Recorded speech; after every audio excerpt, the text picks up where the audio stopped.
بسم اللہ الرحمن الرحیم۔ اسلام بہت انصاف پسند مذہب ہے۔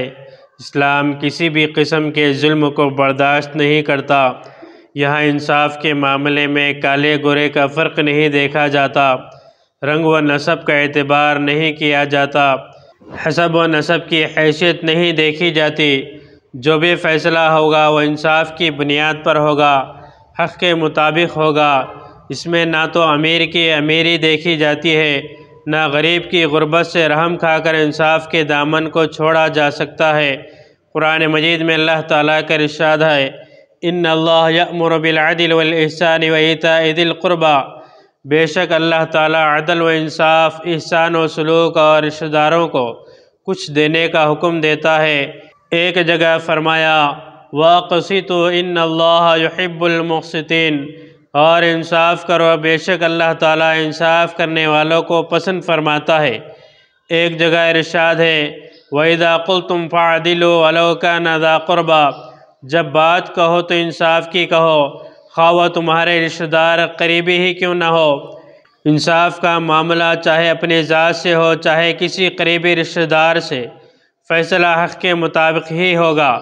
سورہ نساء آیت نمبر 125 میں حکم خداوندی ہے، اے ایمان والو، انصاف پر خوب قائم رہنے والے اور اللہ کے لیے سچی گواہی دینے والے بنو، اگرچہ وہ گواہی تمہارے اپنی ہی ذات کے خلاف ہو، یا یہ کہ وہ تمہارے والدین یا دوسرے رشتہ داروں کے خلاف ہو۔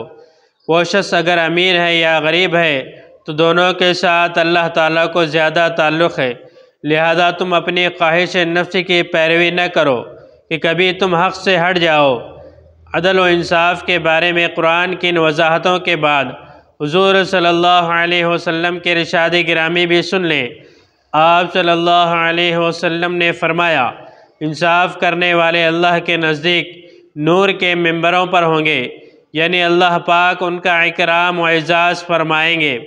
ایک دوسری حدیث میں ہے کہ قیامت کے دن جن 7 لوگوں کو عرش کے سائے میں جگہ دی جائیں گی، ان میں ایک وہ بادشاہ بھی ہے جو انصاف کرنے والا ہو۔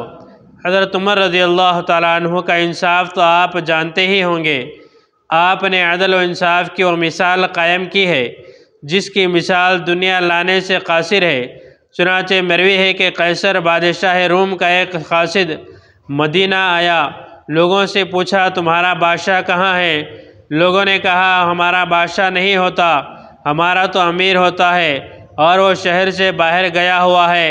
وہ قاصد آپ کی تلاش میں باہر نکلا، دیکھا کہ ایک جگہ درہ سرہانے رکھ کر ریت پر لیٹے ہوئے ہیں۔ وہ شخص یہ منظر دیکھ کر دنگ رہ گیا اور سوچنے لگا، کیا یہی وہ شخص ہے جس سے قیصر و کسریٰ کے بادشاہ کانپتے ہیں؟